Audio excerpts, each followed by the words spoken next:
আমরা কল্পনাও করতে পারি নাই একটা নির্বাচনের পরে কার্টুন শেয়ার দেওয়ার জন্য হাসান ইনামকে গ্রেফতার করা হবে মাননীয় স্পিকার। আমরা কবে ট্রেজারি ব্রাঞ্চে যাব, ৪৫ মিনিট ধরে কথা বলবো, অবশ্যই বলবো সেদিন অবশ্যই ইনশাআল্লাহ আসবে। কটূক্তির জন্য বা রাজনৈতিক স্যাটায়ারের জন্য আমাদের মামলা করার কোনো বিধান নাই মাননীয় স্পিকার। আমরা কোথায় বলবো? আমরা যদি মাননীয় মন্ত্রীদেরকে জবাবদিহিতার আন্ডারে না আনতে পারি, আমাদের কথা বলার জায়গা একদমই সীমিত। আমাদের এই যে তারকা চিহ্নিত প্রশ্নগুলো সংসদের কার্যপ্রণালীতে থাকলেও সেগুলো শুধুমাত্র টেবিলে দিয়ে দেওয়া হয়, যার ফলে আমরা মন্ত্রীদেরকে আমরা প্রশ্ন করতে পারি না, এবং আমি মনে করি এটির মাধ্যমে আমার অধিকার বঞ্চিত হচ্ছে। তাই আমাদের মন্ত্রীরা কাজ করছেন, পরিশ্রম করছেন, কিন্তু আমাদের সাথে তাদের যে জবাবদিহিতার যে সম্পর্কটা, এই সম্পর্কটা এই সংসদে নিশ্চিত হচ্ছে না। Speaker, question of privilege under rules 163 এবং আমাদের conditions of admissibility of questions of প্রিভিলেজের রুলস 165-এর যেই 2 আছে সেটাকে আমলে নিয়ে কোয়েশ্চেন অফ প্রিভিলেজটি করছে মাননীয় স্পিকার। সেটি আজকে যদি আমরা কার্যপ্রণালী দেখি, এবং এটাও আমলে নিচ্ছি, বিধি ৪৫-এ যে তারকা চিহ্নিত প্রশ্নের ডিসক্রিপশনটা এটা আপনার উপরে আছে, এটা আমরা জানি। আপনি যদি চান সেটা লিখিত বা টেবিলেট দিয়ে দিতে পারেন, সেটাও আমরা জানি। কিন্তু এটা ফাংশনাল ডেমোক্রেসির জন্য এবং এটা ফাংশনাল পার্লামেন্টের জন্য মাননীয় স্পিকার, আমরা কোথায় বলবো? আমরা যদি মাননীয় মন্ত্রীদেরকে জবাবদিহিতার আন্ডারে না আনতে পারি, আমাদের কথা বলার জায়গা একদমই সীমিত। 2 মিনিট, 1 মিনিট, 1 মিনিট 30 সেকেন্ড দেওয়া হয়।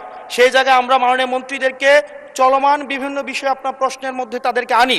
কিন্তু আমরা দেখেছি গত 2 সপ্তাহের সেশনে আমাদের এই যে তারকা চিহ্নিত প্রশ্নগুলো সংসদের কার্যপ্রণালীতে থাকলেও সেগুলো শুধুমাত্র টেবিলে দিয়ে দেওয়া হয়, যার ফলে আমরা মন্ত্রীদেরকে আমরা প্রশ্ন করতে পারি না, এবং আমি মনে করি এটির মাধ্যমে আমার অধিকার বঞ্চিত হচ্ছে, এবং আমি সম্পূরক প্রশ্ন করতে পারি না, আমি অধিকার বঞ্চিত হচ্ছি। যেমন চলমান ঘটনায় যেটি গুরুত্বপূর্ণ, আমরা কল্পনাও করতে পারি নাই একটা নির্বাচনের পরে কার্টুন শেয়ার দেওয়ার জন্য হাসান ইনামকে গ্রেফতার করা হবে মাননীয় স্পিকার। আমরা হাসিনার আমলে দেখেছি কটূক্তি করার জন্য গ্রেফতার করা হয়।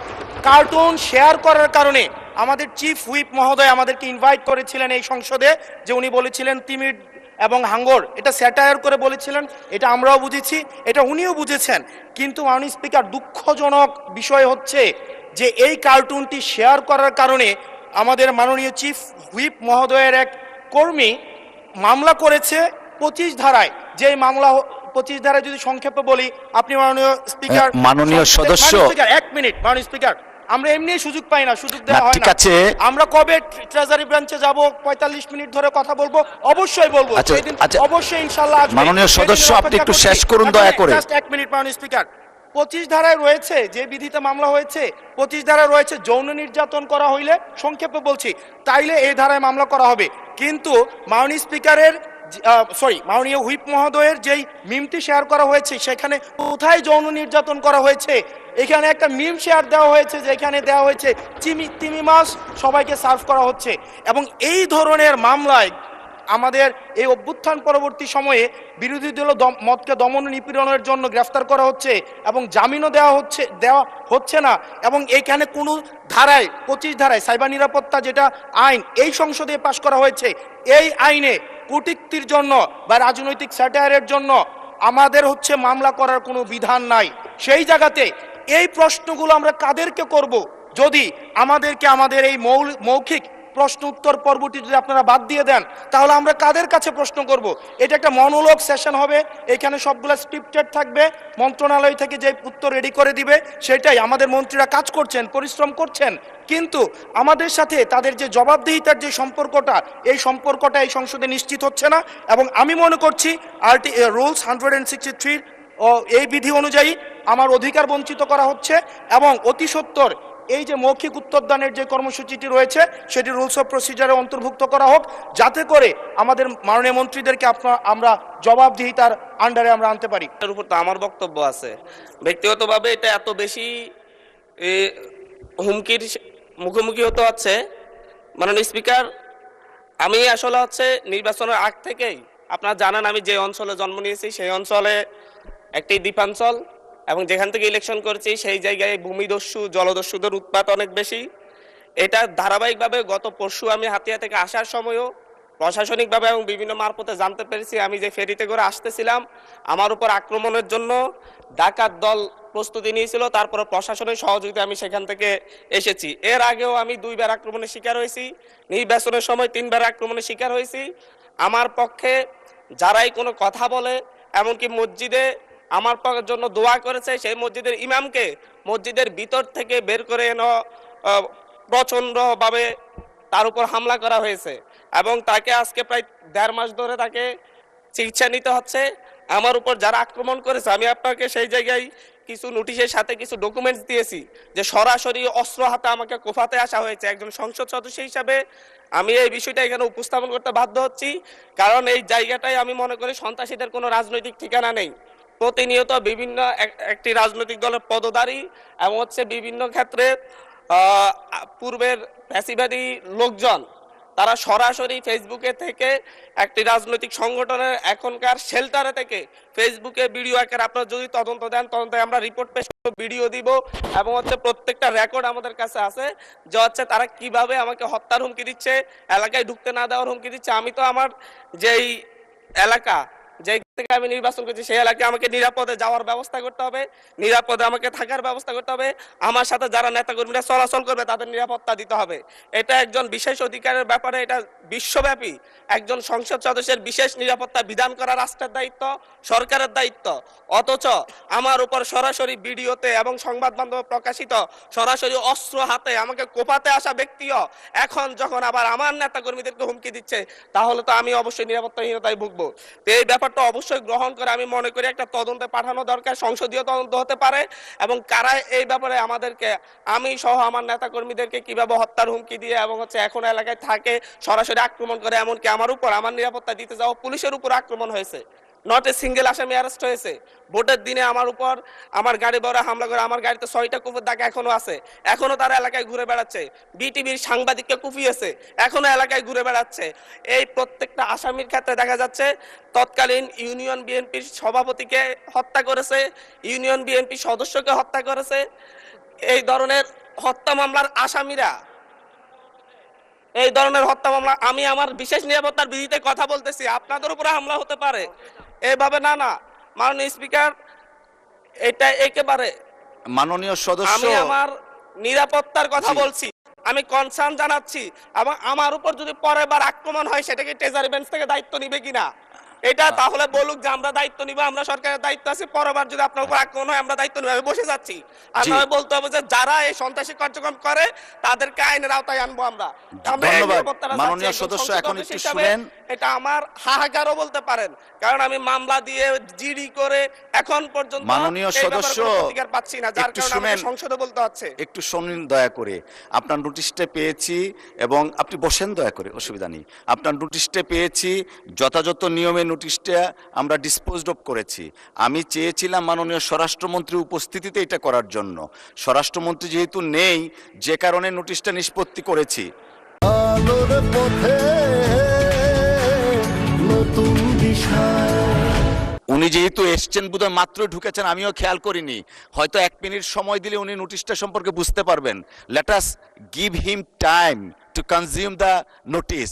মাননীয় স্বরাষ্ট্রমন্ত্রী, আমি আবার একটু রিপিট করছি, মাননীয় সংসদ সদস্য জনাব হান্নান মাসউদ, তিনি 164 বিধিতে একটা নোটিশ দিয়েছেন, 164 বিশেষ অধিকার প্রশ্নে একটা নোটিশ দিয়েছেন। সেইখানে আপনি যেহেতু এসছেন, আমরা একটু সময় নিয়ে আবার নোটিশটা পড়ি, তাহলে হান্নান মাসুদ সাহেবকেও অ্যাড্রেস করা যাবে।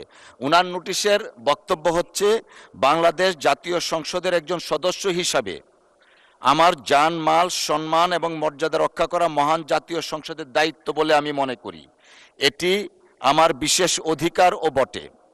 বিগত 25শে ফেব্রুয়ারি 2026 ইংরেজি তারিখে নির্বাচন পূর্ববর্তী ও পরবর্তী সহিংসতায় ক্ষতিগ্রস্ত পরিবারকে দেখতে গেলে আমার গাড়িবহরে আমাকে হত্যার উদ্দেশ্যে সন্ত্রাসী হামলা চালানো হয়, যার প্রতিবাদে জামায়াত, এনসিপি সহ বিভিন্ন রাজনৈতিক দল বিবৃতি প্রদান করে। এছাড়াও 29 মার্চ 2026 তারিখে মহান সংসদে বক্তব্যের প্রেক্ষিতে আমার বিরুদ্ধে অত্যন্ত অশালীন, মানহানিকর, নিন্দনীয় গর্হিত স্লোগান ও বক্তব্য দেয়া হয়, যা আমার বাক স্বাধীনতা হরণের শামিল বলে আমি মনে করি। অনলাইনে বারবার আমাকে হত্যার হুমকি দেয়া হচ্ছে। এটা হলো ওনার নোটিশ। আমাদের বক্তব্যটা এমন, মাননীয় সদস্যের উত্থাপিত বিষয়টি অত্যন্ত দুঃখজনক। কোনো সংসদ সদস্যের উপর বা যে কোনো ব্যক্তির উপর এরূপ হামলা অনাকাঙ্ক্ষিত, তবে বিষয়টি সাম্প্রতিক কোনো নির্দিষ্ট বিষয়ের মধ্যে সীমাবদ্ধ নয়। এছাড়াও মাননীয় সদস্যের বিরুদ্ধে কে বা কারা এই ধরনের বক্তব্য দিয়েছেন তা নোটিশে স্পষ্ট নয়।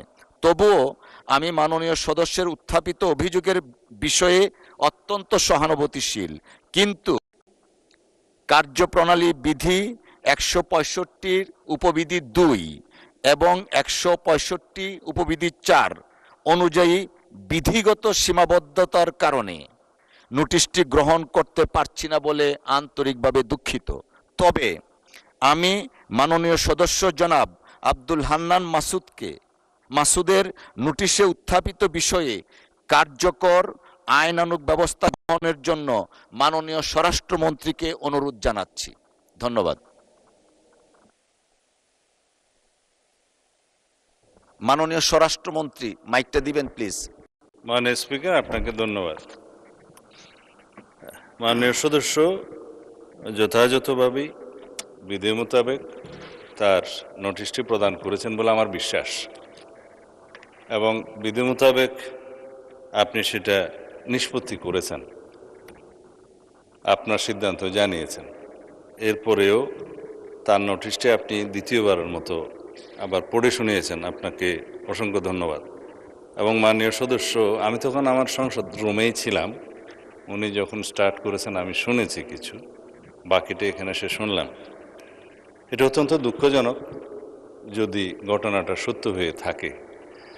তো এই বিষয়ে আমি এখনও অনুরোধ করব, মাননীয় সংসদ সদস্য কোনো যদি জিডি অথবা মামলা সংশ্লিষ্ট থানায় না করে থাকেন, এখনও তিনি ইচ্ছা করলে সেই বিষয়ে ওনার অভিযোগ সংশ্লিষ্ট থানায় দায়ের করতে পারেন, এবং সেই বিষয়ে আমরা আইনানুগ ব্যবস্থা নেব। আর বিশেষ অধিকার প্রশ্ন উত্থাপনের বিষয়টি যেহেতু আপনি নিষ্পত্তি করে দিয়েছেন, এর বাইরে এই মুহূর্তে আমার তেমন কিছু বলার নেই। তবে আমি আশ্বস্ত করতে চাই, শুধু মাননীয় সংসদ সদস্য যিনি উত্থাপন করেছেন তার বিষয়ে নয়, যে কোনো মাননীয় সংসদ সদস্য হাউজের যদি সেরকম কোনো পরিস্থিতির শিকার হন, তাহলে যেন বিষয়টি স্বরাষ্ট্র মন্ত্রণালয়ের নজরে তাৎক্ষণিকভাবে আনেন, অথবা নিকটস্থ থানায় সেই বিষয়ে অভিযোগ দাখিল করেন। আমরা আইনের শাসন প্রতিষ্ঠায় বদ্ধপরিকর। মাননীয় স্পিকার, আপনাকে ধন্যবাদ। ধন্যবাদ মাননীয়